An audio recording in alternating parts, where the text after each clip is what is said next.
Why he going through your phone? He miserable. I can't believe they did you wrong. Pitiful. She said she wanna drink my cum. Ooh. I wanna fuck when she blind. Ooh. Why he going through your phone? He miserable. I can't believe they did you wrong. Pitiful. She said she wanna drink my cum. Hey guys, welcome back to another little mini chit chat video. So you guys, this is going to be my late night chit chat with you guys. It's literally after 3 a.m. and of course I'm up. My insomnia is really bad tonight, and I'm gonna go ahead and get into why that is. Um, I wanted to start off with talking about, you know, why I didn't really upload any content for Mother's Day. For me this year, Mother's Day was a day for me to be, thankful and grateful that I am a mom and stuff like that. But there was like a dark shadow hanging over us. So we didn't really get to enjoy it as we would normally do. Um, so that's number one. So I'm going to explain why. I'm always transparent on my platforms because this is like a lifestyle channel. It's my journey, it's my life. This is real life. A lot of people, pretend for social media. A lot of people who post content of their daily lives and stuff like that. Everything is like super edited. You only see the good times, the happy times. We all know this, right? A lot of it is a mirage. A lot of it is not real. It is so edited, so scripted that you don't even know what's real, what's not. So I like to just keep it real. This is life, and it's not anything that I'm ashamed of or that I feel the need to be ashamed of, because right now this is just the life. This is just the world that we live in, and there are tons of people literally going through these situations daily. So I feel that, that there'll be somebody who can always relate to what you're going through. So I'm not ashamed of, my journey. I'm not ashamed of anything that I'm going through. So I want to go ahead and talk about the housing situation. So wherever you live in the world, maybe I'll just keep it to North America, even though I'm sure people can relate globally. You guys know that the cost of living has skyrocketed for everybody. It doesn't matter what tier of the income ladder you fall on, low income, middle income, unless of course you're in the 1%, then you're not worried about anything. But for the people who are middle class and lower income, life is very precarious right now. Life is just so unstable. It is so unpredictable, and not in a good way. Um, so this is my situation. Um, I live, I've talked about this before on my other channel. If you're coming from over there, then you probably remember me talking about this. If not, I'm just going to go ahead and kind of catch everyone up to speed. So, I live in a small town, not really small town anymore. It's kind of, the population is kind of exploding, but compared to other Canadian cities and towns, this is still a pretty small town. And it's like 3 hours away from the city. So when we moved here 15 years ago, 15 years ago, I'm always mixed up. I think it's like 13 to 14 years ago. Um, there was just there's no black people here. I'm the only black person at my job. My daughter's the only black person in her class, in her school, for many years. At least 4 years, until she went into like junior high. Then she went to a more diverse school, and even then, diversity for us look like maybe one or two mixed kids, or children of like Southeast Asian descent. Still no black people. I To this day, I'm still the only black person on my street. So that gives you an idea of the atmosphere, the type of place I was moving to when we decided to move out here. It was very difficult at first because there is no public transportation. So you have to drive everywhere, Uber everywhere. Um, there is no, yeah, it was very hard to get around. Fast forward to today, there is the Uber, Lyft, there's different modes of transportation, but it's still, there is no public transportation. So you're still pretty cut off from a lot of surrounding cities unless you're willing to do a very long commute. So a lot of people work and live in town, which is one of the reasons why I came up here was for work. And so, yeah, so with that being said, um, there was a subsidy offered to us for our rent through a rental program. A lot of you may be familiar with it. This particular program is based on your income. So it's not the same as like welfare or anything like that, but it still falls under that umbrella of like a social service program. It's a program that's put in place for people who are working, but need assistance paying their rent because rent is just out of control, right? We all know this.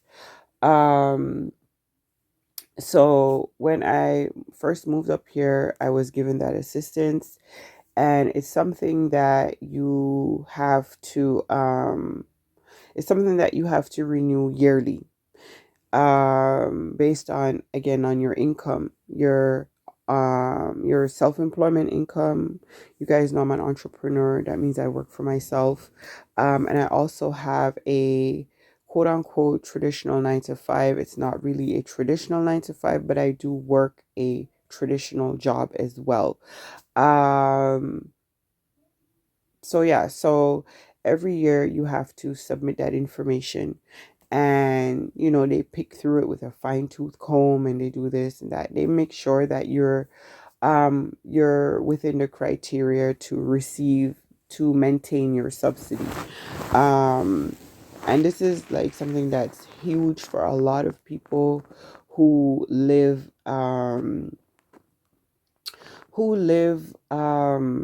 further out, who live like maybe in more rural communities, who are more cut off from certain things, who need that help to cover their rental fees, right?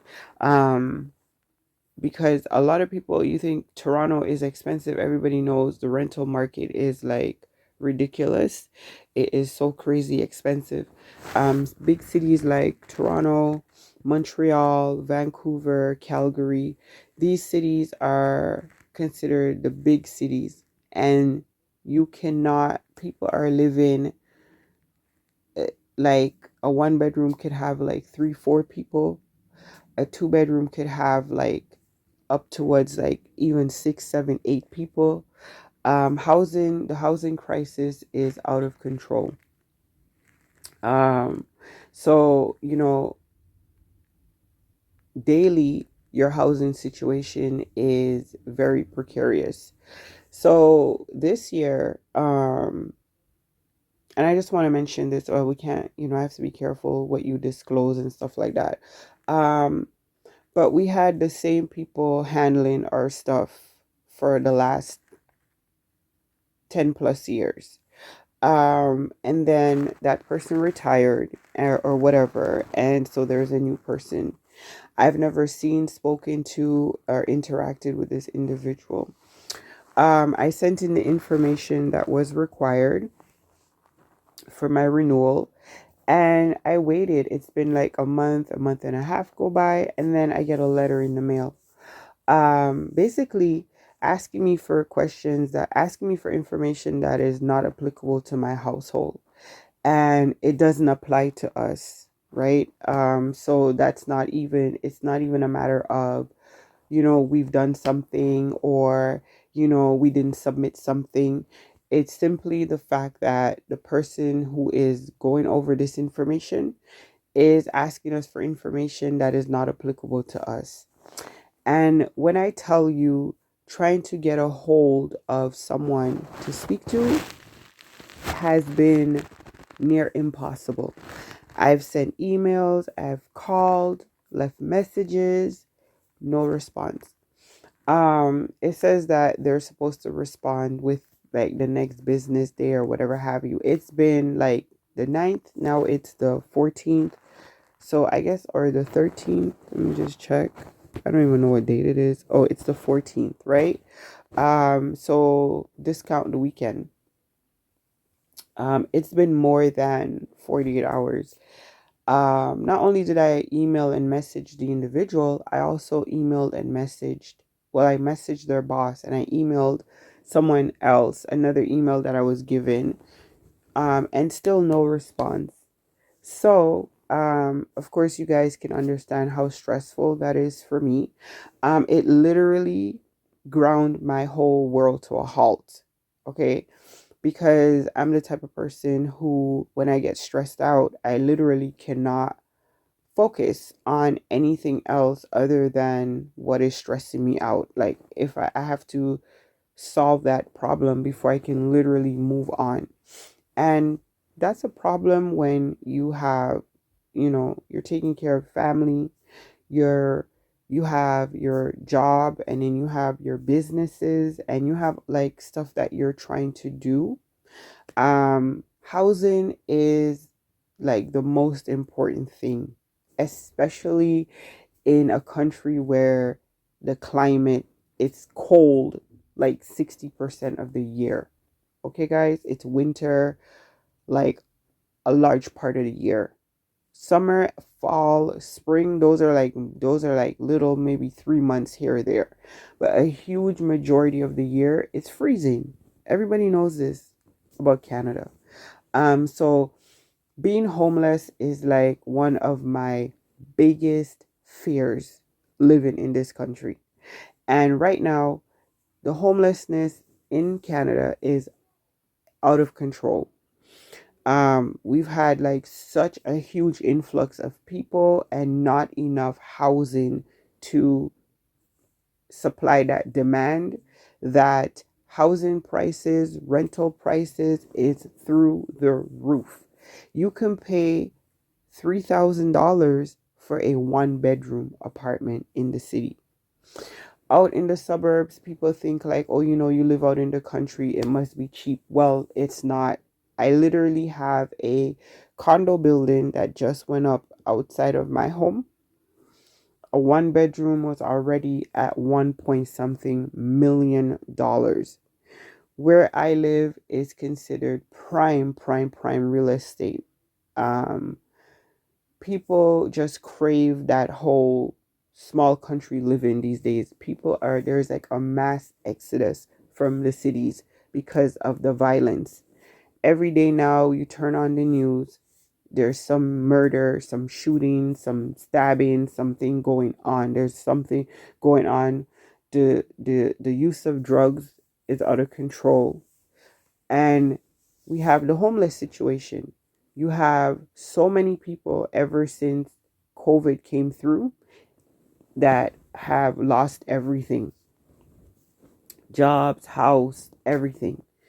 And these people are now living in tent cities all throughout major Canadian cities. Um, the homelessness is just so prevalent. It's just out in the open.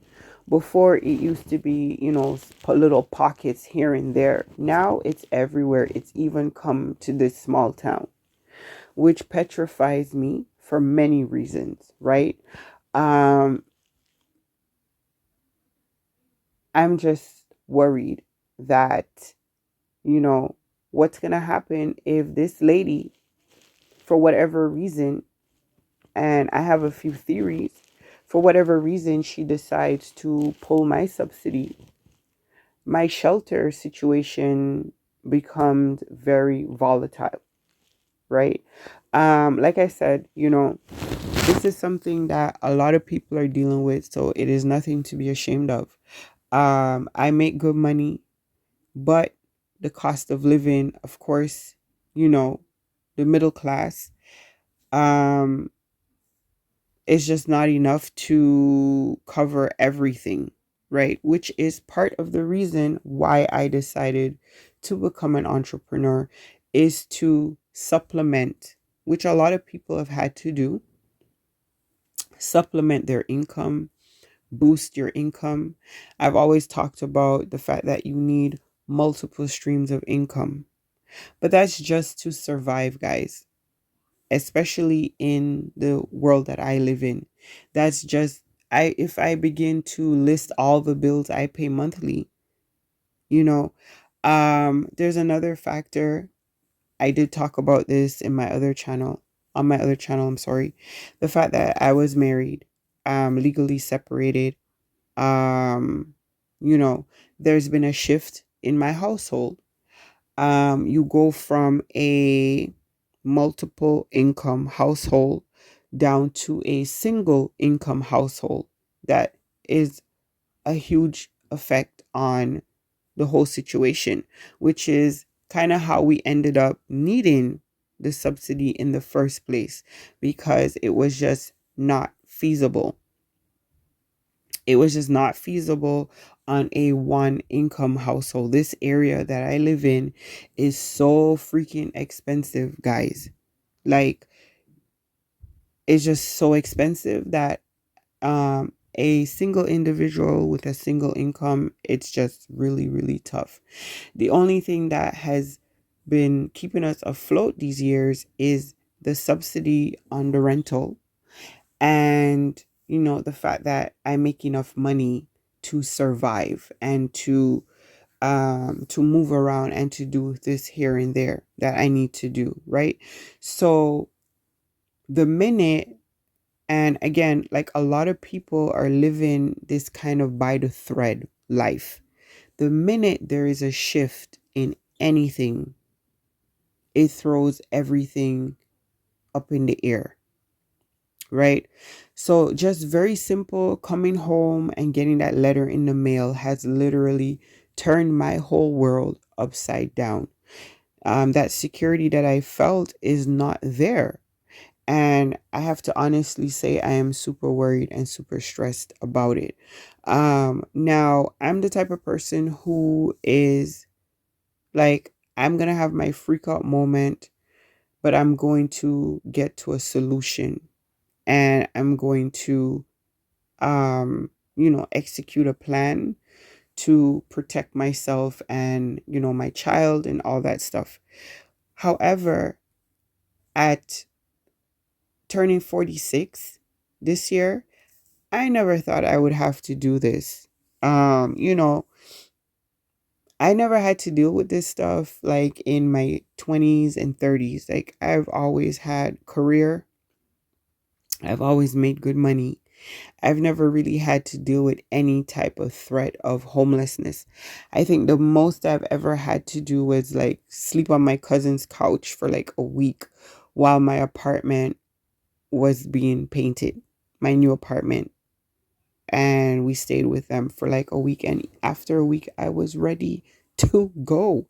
I was super grateful, that we had somewhere to go. But I'm not the type of person who likes to encroach upon other people. I don't like to burden others. I don't like, and I like my own space. I don't like to feel like I'm encroaching on other people's um space and boundaries and all that stuff, right? So with that being said, like, I am petrified of having to, not be able to stay in my home and, have to look for alternative shelter. And that's such a scary thought. And I know a lot of people are facing this, but I just never thought that that would be something that I would have to deal with. And that's been something else that I'm learning, as I'm going on this journey. Like, life is just so unpredictable. Like, one day you're fine, you're going about your business, and the next day your whole life can change. And I'm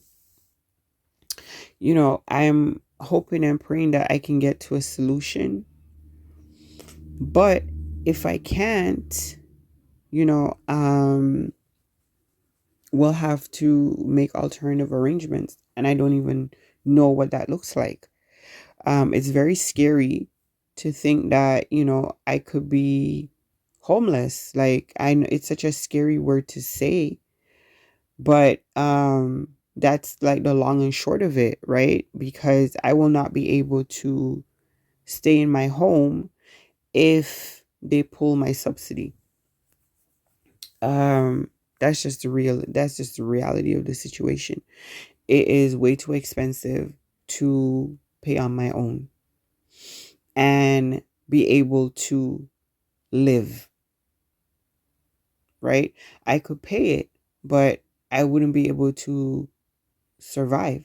There is food, there is bills, there is expenses, there is so much other financial responsibilities that I just would not be able to defer any funds towards that rental payment, right? That full payment. It's just not feasible for me. Maybe if I didn't have all these other things going on, maybe I'd be able to do it, but it's like I would still be suffering through it, but I'd be able to do it. But I've come so far and built all these things that I have to maintain, that I can't afford to go all the way back down. I'm always the type of person, like, I've always been like a Bedouin at heart. I've moved so many times. I think this is the longest place I've ever stayed. I'm used to moving, but that was when I was younger and I didn't have ties, right? I was just, in and out. Like, I'm a couple years here and then I'm bored, I'm off again to somewhere else, somewhere new. But as you get older, you want to settle. And I've come to settle in my home and in the town. I've been here for so long that I can't see myself living anywhere else. And that's just one of the factors. Um, Toronto, Ontario as a whole has become very, um, it's not as safe as it used to be. And I'm not a person who spooks easily. I have a lot of street smarts. I grew up in a big city, in a super popular neighborhood where, you're expected to know certain survival things. Like, everybody just grew up knowing certain things, right? So I've never had that kind of fear. I moved out when I was 17 and I'd been on my own. I've been on my own ever since. So I never really had that fear. Nowadays, however, due to me being inundated with all the stuff that's going on the news, like, I literally have to watch this stuff because I tend to live in my bubble, and that can be very dangerous. So I needed to be aware of the changing atmosphere and environment that's going on outside of the town I live in, and just in the city and province as a whole. Um, and that can start to affect you. Just knowing that there's just so much danger everywhere. Moving back to the city is not an option. I would not want to have my daughter grow up in Toronto. That is not even the same Toronto I remembered from my 20s, much less when I was her age, younger and younger. It's just not safe. I don't even know any other way to put it, right? Every night on the news there's some type of incident going on. with loss of life and all that stuff. And I don't want to be there. The city beside us is literally no better, if not worse. Just gotten really out of control. A lot of gang stuff going on, a lot of gang violence, a lot of that stuff going on. I don't want no parts of that. I don't want my daughter growing up in that environment. So, you know, when I think about going further than my town, the other major cities, they are now, and these used to be cities that, they're rated number one in terms of like schools and family life and all that stuff. Really good cities that people want to move to. A lot of people move to. The cost of living is like through the roof, but there's that underbelly. A lot of these tent cities are starting to encroach into these cities, so there's a lot of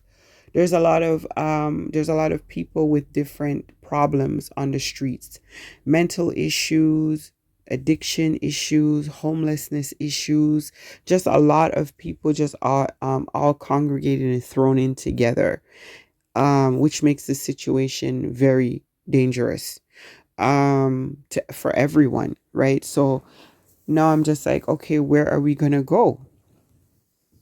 Which just brings me back to like, you know, I can't really think of anywhere that would be safer. Um, but at the same time, it's a lot going on, guys.